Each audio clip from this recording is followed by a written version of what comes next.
2025 సంవత్సరం ఆగస్టు నెల 15వ తారీఖు దగ్గర నుంచి రెండవ రాశి వృషభ రాశి ఫలితాలు ఎట్లా ఉన్నాయో చూద్దాం.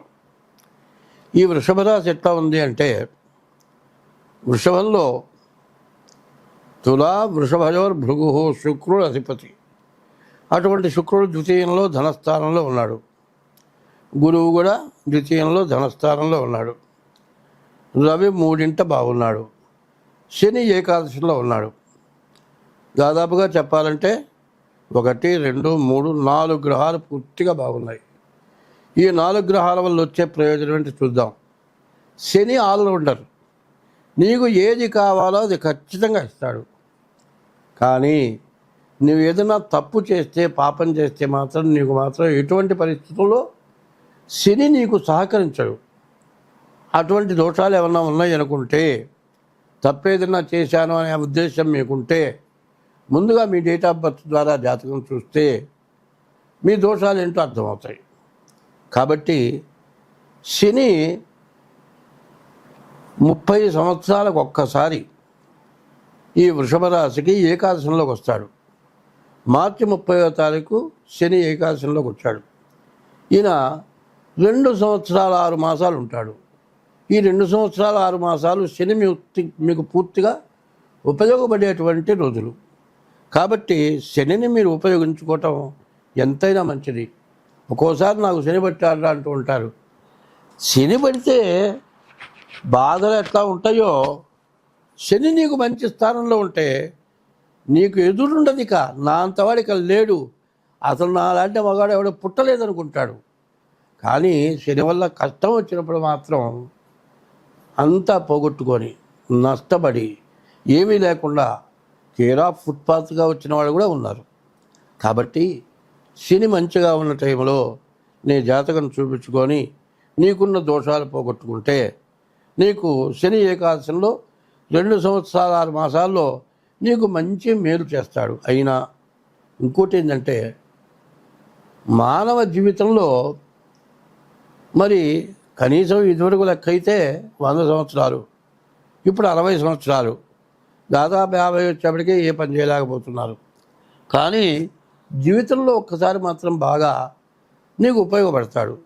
ఇప్పుడు ఈ వృషభ రాశికి శని ఏకాదశం, ద్వితీయంలో గురువు, ద్వితీయంలో శుక్రుడు, మరి తృతీయంలో రవి, ఈ గ్రహాలు మీకు మంచి మేలు చేసేటువంటి పరిస్థితుల్లో గోచారంలో ఉన్నాయి.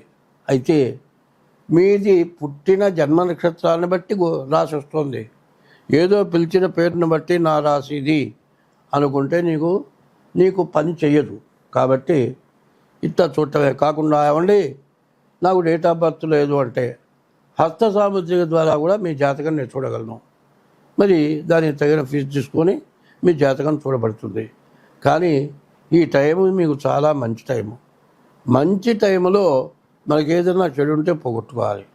ఎందుకంటే మనకు 8 శరీరంలో 8 రంధ్రాలు ఇచ్చాడు. 9 రంధ్రాలు. ఈ 9 రంధ్రాలు ఎట్లా ఉంటాయి? ఏది పని చేయకపోయినా కష్టమే. కన్ను కానీ, కాలు కానీ, చెవు కానీ, నోరు కానీ, ముక్కు కానీ, మరి అన్నిట్లో ఏది పని చేయకపోయినా మనం ఎందుకు పనికిరాము. కాలికి దెబ్బ తగిలిందండి, మరి సంపాదనకు పోలే ఉంటబడి ఉండాల్సిందే. చిన్న ఫ్రాక్చరే 3 నెలల దాకా లేవాకంటాడు. కాబట్టి అట్లాంటి నష్టాలు ఎన్నో పడి ఉంటారు. ఇప్పుడు మంచి టైము. ఈ మంచి టైంని మీరు సద్వినియోగం చేసుకోవాలంటే ముందుగా మీ జాతకం చూపించుకోండి. ధనస్థానంలో గురువు శుక్రుడు ఉన్నాడు. ఏకాదశంలో శని ఉన్నాడు. రవి తృతీయంలో ఉన్నాడు.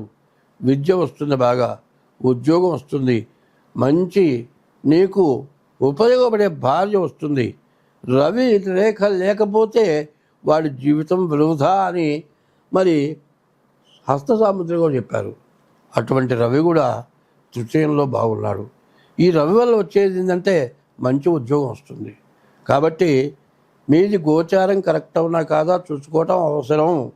తర్వాత మీ డేట్ ఆఫ్ బర్త్ ద్వారా కానీ హస్త సాముద్రిక ద్వారా కానీ మీ జాతకం చూసుకోవడం చాలా మంచిది.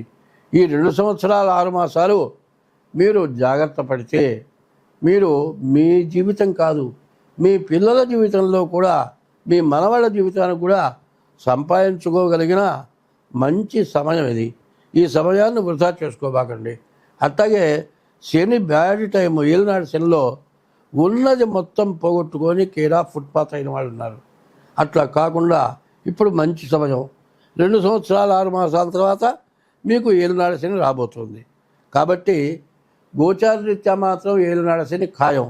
కాబట్టి ముందుగా మీ జాతకం చూపించుకోవడం చాలా అవసరం. మరి జాతకం లేకపోతే, డేట్ ఆఫ్ బర్త్ లేకపోతే హస్త సాముద్రిక ద్వారా అయినా సరే మీ జాతకం చూపించుకోండి. గోచార రీత్యా 25 వంతులే జరుగుతుంది. జన్మ లగ్న రీత్యా 75 వంతులు జరుగుతుంది. ఈ టైంలో మీకున్న దోషాలని పోయినట్లయితే ఏకాదశిలో ఉన్న శని, ద్వితీయంలో ఉన్న గురు శుక్రులు, తృతీయంలో ఉన్న రవి మీకు ఉపయోగపడితే మీకంటూ ఎదురంటూ ఉండదు. స్వస్తి.